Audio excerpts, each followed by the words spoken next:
I feel like I got a little bit away from a couple of game plan. I got caught with a punch. I got dropped. I feel like I could have got up if they stopped it. I was like, brother, I said, like, I understand it's your fighter, but you're stealing credit for my victory. And not only that, if your fighter would have got up, and then we just went. It was an amazing performance. You know, he done what nobody else has been able to do to Jermaine. And you think about 4 years ago, two-time world champion, AJ couldn't do it. Dillian Whyte 4 years ago couldn't do it. You know, he's got a tremendous chin, as you see. He took some really big shots. He was very patient. He works hard and broke him down. And when he got the opportunity to catch him clean, those two shots were phenomenal.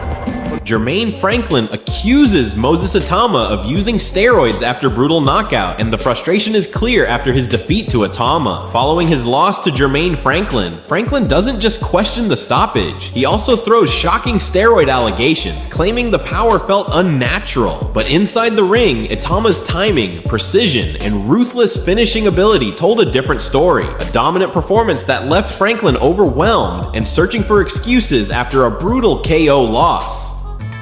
I've never been a quitter, so just back to the drawing board. Got to change some shit up.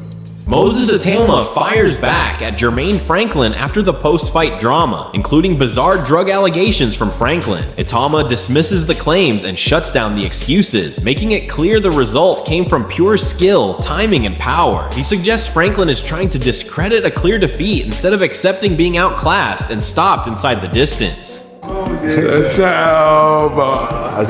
had a bit of back and forth. And then I was just like, do you know what? It is what it is, innit? And then he obviously came in the changing room and he said, obviously, you need to realize. Daniel Dubois reacts after Moses Itauma's stoppage win over Jermaine Franklin, calling it a well-earned finish. He admits Franklin is a crafty operator, but says the stoppage was fully deserved. Dubois also addresses talk about Itauma slowing down, but makes it clear the young heavyweight still found his shots when it mattered. In his eyes, it was a controlled performance and a strong statement from a serious rising prospect in the division.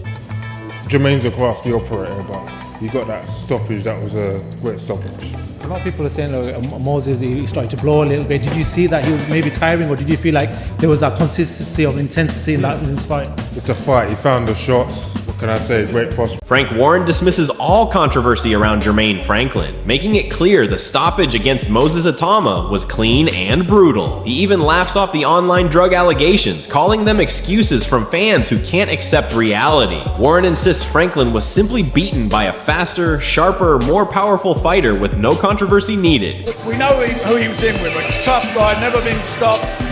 4 years ago, AJ couldn't stop him.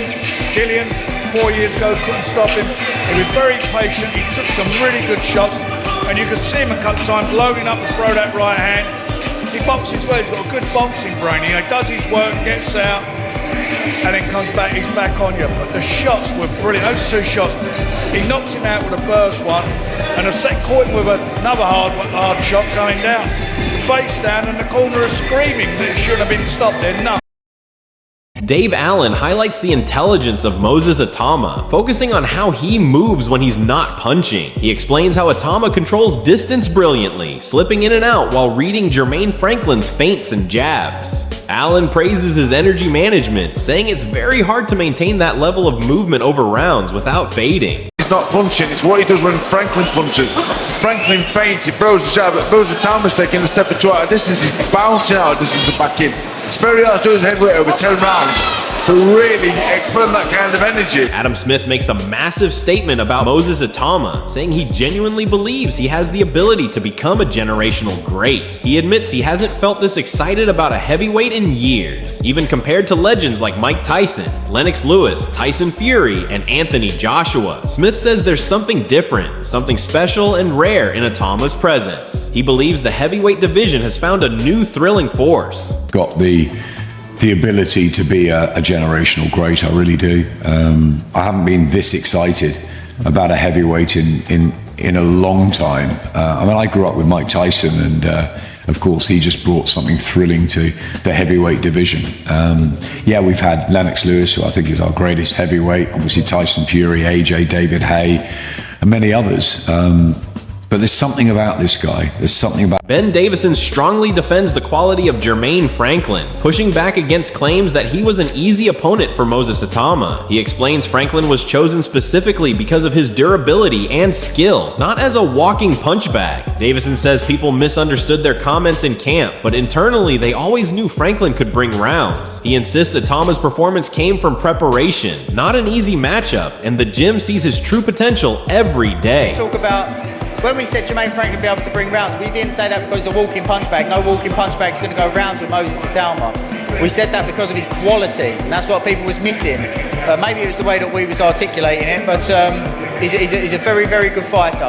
But that's nothing that we see that week in, week out, day in, day out at the gym. So we know. Dev Sahaney questions whether Moses Itauma truly answered every doubt, but still praises the dominance over Jermaine Franklin. He notes Franklin pushed beyond 2 rounds, even into the 5th, making it a real test. While critics argued about fatigue and stoppage timing, Sahaney points out Itauma didn't look troubled at all when he closed the fight. He describes it as a near-flawless performance and says Franklin was ultimately sent packing, despite post-fight complaints from his corner.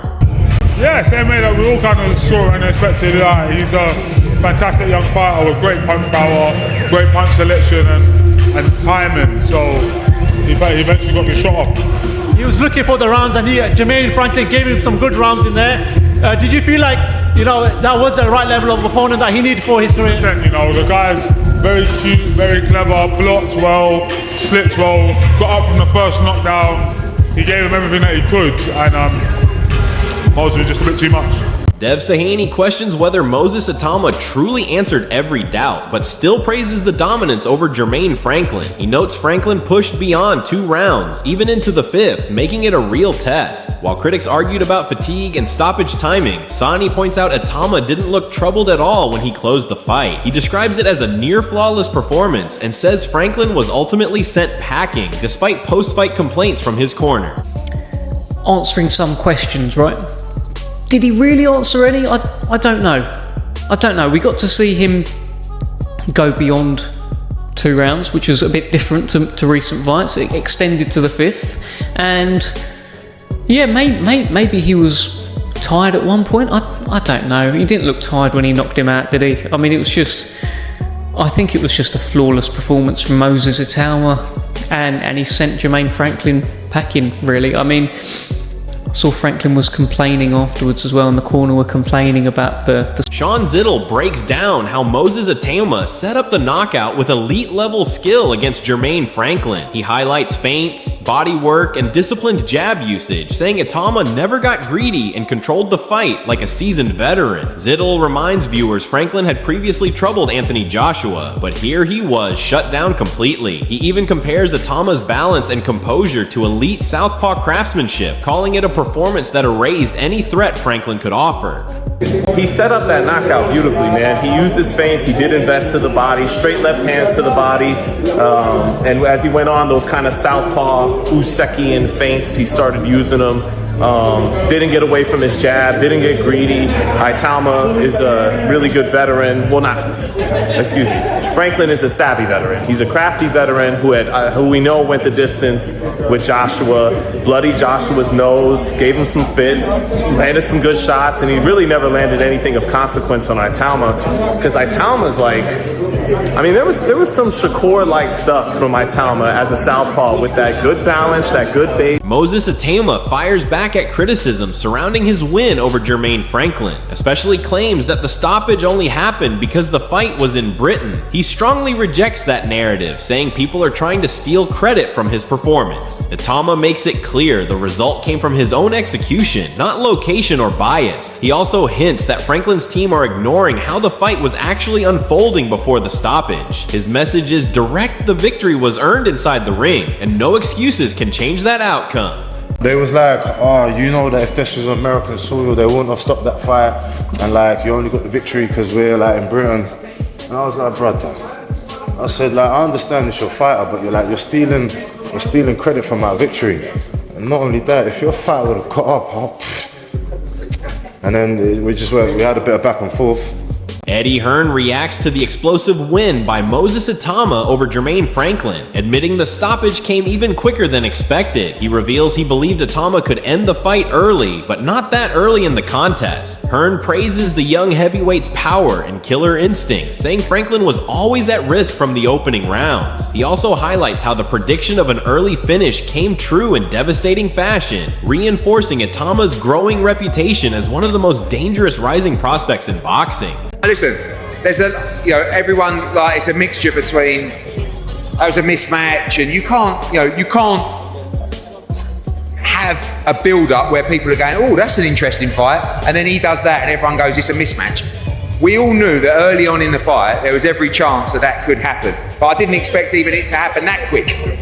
I thought Moses would stop him inside 3 rounds. Spencer Oliver breaks down the performance of Moses Itauma against Jermaine Franklin, saying it answered key questions about the young heavyweight. He highlights how Itauma finally went beyond the early finishes seen in previous fights, showing he can operate deep into rounds. Oliver points out that Franklin actually brought more ambition and landed shots, making it a real test rather than a one-sided walkover. He also notes Franklin's surprising durability, absorbing punishment longer than expected. But when it mattered most, Itauma's execution and finishing ability stood out. This is what we need to know. Listen, he got more rounds in than what we've seen him in previous fights. He hasn't been past 2 rounds for a number of fights now. So we see him go into round 5, which was good. We see him get hit with some shots, which was good. There was more ambition from Jermaine Franklin than I was expecting, but there was also more durability than I was expecting as well. The execution, the finish. Fabio Wardley believes Moses Itauma has far more tools than most heavyweights in the division, especially after his win over Jermaine Franklin. He explains that Itauma isn't just a one-punch finisher, but a versatile fighter capable of breaking opponents down in multiple ways. Wardley highlights his punch variety, combinations, and ability to mix head and body attacks, saying it creates constant pressure from every angle. He predicts that the referee will eventually step in because of sustained damage rather than a single explosive shot. In his view, Itauma's skill set makes him unpredictable and extremely dangerous, especially when he follows a structured game plan. Wardley sees him as a complete offensive threat who can dismantle opponents systematically rather than relying on luck or isolated power shots. Moses just has so many more skills, tools in his toolbox, so much more diversity in the way he's going to go about things. That plus a game plan and putting his punches together, combinations. It's going to be a multitude. It's not going to be one punch bang. It's going to be a multitude of up, down, picking this shot, picking that shot, just a barrage on top. And I think the ref will step in. Ben Davison reveals the tactical plan behind Moses Itauma's win over Jermaine Franklin, explaining it was always designed as a breakdown job. He says the team knew a single-punch knockout was possible, but the real objective was to gradually wear Franklin down first. Davison stresses that softening the opponent created the opening for the stoppage, which is exactly how the fight unfolded. He praises Itauma's patience and discipline, sticking to the plan instead of rushing for an early finish. In the gym, they expected Franklin's durability to extend the fight, but also believes sustained pressure would eventually break him. Davison makes it clear the stoppage wasn't accidental. It was the result of structured pressure, timing, and smart execution from a fighter following instructions perfectly under pressure. With that, we actually mentioned to him in the corner that it'll be a breakdown job, and that we actually said that doesn't mean that won't lead to a one-punch knockout, but you're going to have to soften them up to get there, and that's what happened. So Teddy Atlas delivers a powerful verdict on Moses Itauma, calling him a natural-born puncher after his performance against Jermaine Franklin. He explains that punching power cannot be taught, it's something you are born with, and Itauma clearly possesses it. Atlas praises his ability to control distance, use his legs, and set traps for opponents who try to engage him. He says Itauma can draw fighters in and punish them with timing and precision. In his eyes, Franklin was simply caught by a superior natural talent who knows how to manage range and create openings. Atlas's assessment reinforces the growing belief that Itauma isn't just a prospect, but a true heavyweight puncher with instinctive finishing ability that separates him from the rest of the division.